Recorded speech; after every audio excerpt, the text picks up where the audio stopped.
प्रकृति जति सुन्दर देखिन्छ त्यहाँ पुग्न चाहिँ भने त्यति नै समस्याहरू आउन सक्छन्।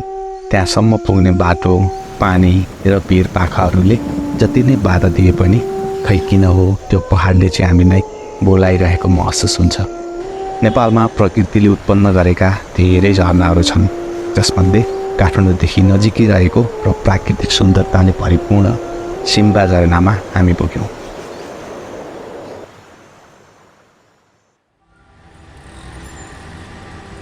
आजको यात्रा चाहिँ हामीले ललितपुर स्थित चापागाउँ दोबाटोबाट सुरु गऱ्यौँ। यहाँबाट सबैभन्दा पहिले हामी पुग्नुपर्ने ठाउँ चाहिँ लेले बस पार्क हो। चापागाउँ दोबाटोबाट लेले बस पार्क चाहिँ 14 किलोमिटर रहेको छ।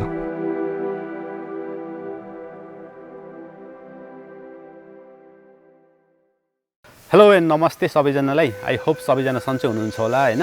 अहिले चाहिँ हामी यो लेलेको बस पार्कमा छौँ। तपाईले पछाडि देखिरहनु भएको मन्दिर चाहिँ तिलेश्वर महादेवको मन्दिर हो। अब चाहिँ हामी यहाँदेखि चाहिँ फर्स्टमा मनिखेल जान्छौँ। त्यहाँदेखि चाहिँ हाम्रो हाइक स्टार्ट हुन्छ। हाइक लगभग 1 घन्टा जतिको हुन्छ होला हैन। आज चाहिँ मौसम अलिकति पानी पर्ला जस्तो छ हैन, त्यसैले चाहिँ हामी निस्किनै पर्छ छिट्टै। लेलेको बस पार्क पुगिसकेपछि हामीले एकैछिन मन्दिरको दर्शन गऱ्यौँ र सँगै रहेको होटलमा खाजा खायौँ। त्यहाँको दाइसँग एकैछिन कुरा पनि गर्न पायौँ। दाइको पसलको नाम भनिदिनु न। नेवारी खाजा घर, बस पार्क, सरस्वती कुण्ड, तिलेश्वर महादेव। तपाईँको परिचय दिनु। मेरो नाम कृष्ण भक्त डङ्गल, गोठारी नगरपालिका वडा। तपाईँको के यहीँको लोकल हो? हजुर, म यहाँकै। हस्, यस्तो मिठो मिठो खाजा खुवाइदिनु भयो, धन्यवाद दाइ। तपाईँलाई पनि धेरै धेरै धन्यवाद, आइदिनु भयो मेरो पसलमा। अब यहाँदेखि मनिखेल भनेको कति टाढा होला? मानिखेल भने त्यस्तै 26-27 किलोमिटर। 27 किलोमिटर यहीँदेखि भनेपछि आधी घन्टा लाग्छ कि 1 घन्टा? पुग्दैन आधी घन्टा, तपाईँले 45 मिनट, आधी घन्टा।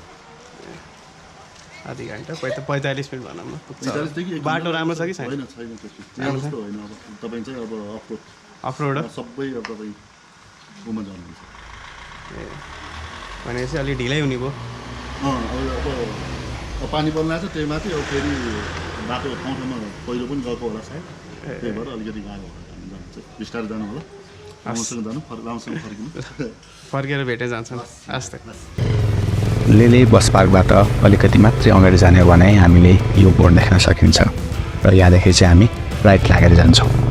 करिब 10-15 मिनट हिँडिसकेपछि चाहिँ हामी मानिखेल जाने दो बाटो पुग्न सकिन्छ। अहिले हामी कन्जोसम गाउँपालिका चौघरे ललितपुरमा छौँ। सो यहाँ माथि आएपछि लगभग 20 मिनटमा तपाईँ आइपुग्नु हुनेछ। यहाँदेखि 2टा बाटो छ, यता गयो भने मनिखेलु, यताबाट गयो भने मनिखेलु। तर तपाईँ सिम्बा फल जाँदै हुनुहुन्छ भने यताबाट राइट बाटो चाहिँ चाँडै पर्छ, 19 किलोमिटर मात्रै रहेको छ। लेफ्टको चाहिँ 27 किलोमिटर छ। अब तपाईँ कता घुमेर जाने भए यताबाट पनि जान सक्नुहुनेछ, नभए चाँडो जाने भए यताबाट जानुहुन्छ। सो हामी लाग्यौँ आफ्नो यात्रा। नल्लु बजारबाट राइट लागेर हामी चाहिँ सर्टकट बाटो हुँदै चौघरे पुग्यौँ। यहाँदेखि बाटो चाहिँ एकदमै अफरोड छ, त्यसैले बिस्तारै जानु होला। र हामी चाहिँ त्यो पहाडको सुन्दरता देखेर केही बेर त्यतै भुल्यौँ।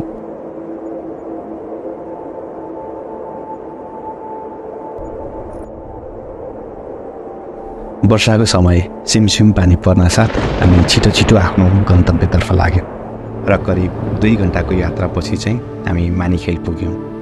मानिखेलको पुल तरेर हामी सिम्बा फलतर्फ लाग्दा अचानक पानी पर्न सुरु भयो र हामी चाहिँ नजिकैको घरमा एकैछिन ओत लागेर हाइकिङको तयारी गर्न लाग्यौँ।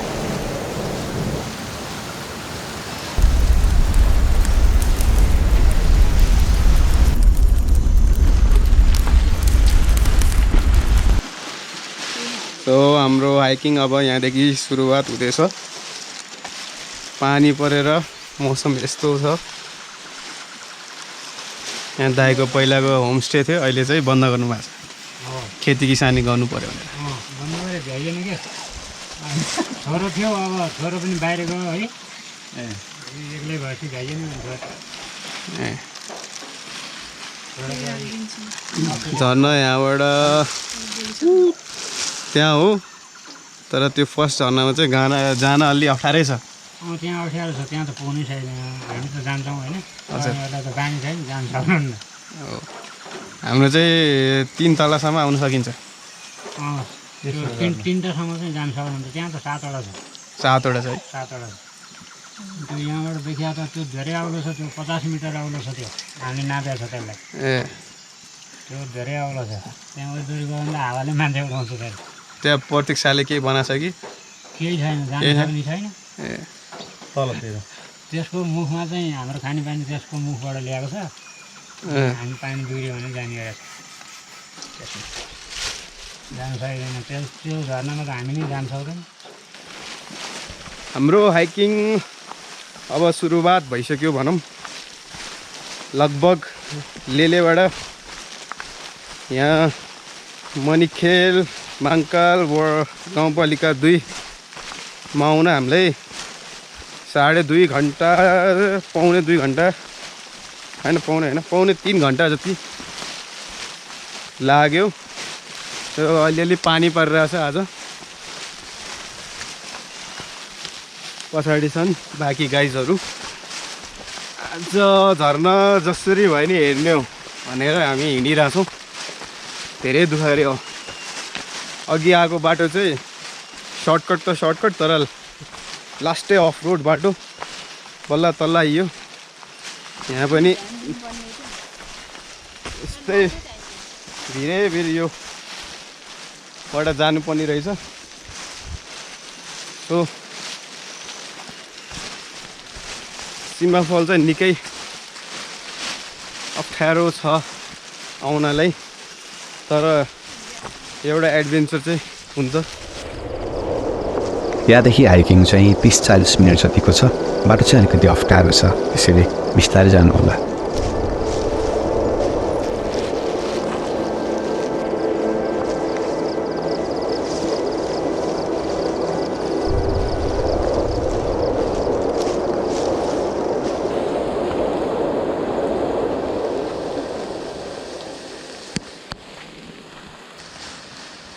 झर्नै देखेको छैन, त्यो झर्नै देखाएको छैन।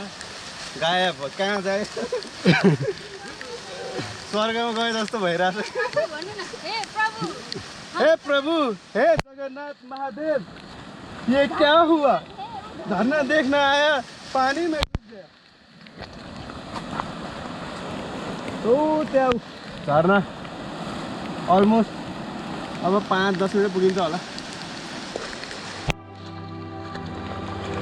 पानी परेको भएर एकदम गुस्सो लागिरहेको थियो र बाटो पनि अलिक चिप्लो भएको कारणले हामी चाहिँ मुख्य झरनाभन्दा तलको झरनामा जान नियो गर्यो। सिम्बा भनेर चाहिँ तामाङ भाषामा चिसो भन्ने बुझिन्छ। पहाडको खोजबाट झरेको यस झरनाको पानी पनि चिसो भएको कारणले यस झरनाको नाम सिम्बा फल राखिएको हुनसक्छ। यो झरनाको पानी कञ्चन भएको कारणले यहाँका बासिन्दाहरूले पनि यही झरनाको पानी पिउने गर्नुभएको छ। साना ठुला गरी 7वटा झरना भएको यस ठाउँबाट प्रकृतिको निकै नै सुन्दर दृश्य अवलोकन गर्न सकिन्छ। यो झरनामा आइपुगिसकेपछि भने यहाँसम्म आइपुग्दा भएको दुःख कष्टहरू सबै बिर्सियौँ र केही बेर रमाइलो गरेर फर्कियौँ। सिम्बा फल काठमाडौँबाट 45 किलोमिटर रहेको छ।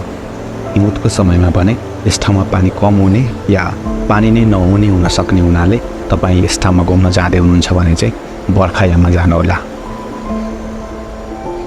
यहाँ पुग्ने बाटो चाहिँ अलिक अप्ठ्यारो छ, त्यसैले विचार पुर्याउनु होला। तर तपाईँ पुगिसकेपछि चाहिँ पछुतो चाहिँ हुँदैन। हस्, आजको यात्रा हाम्रो यहीँसम्मको लागि। हामी फेरि भेट्नेछौँ। धन्यवाद।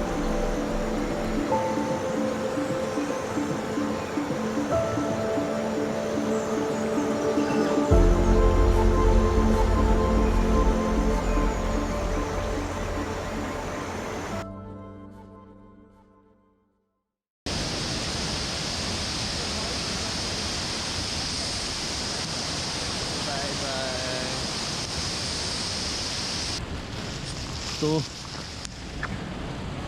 बाटो यस्तो छ।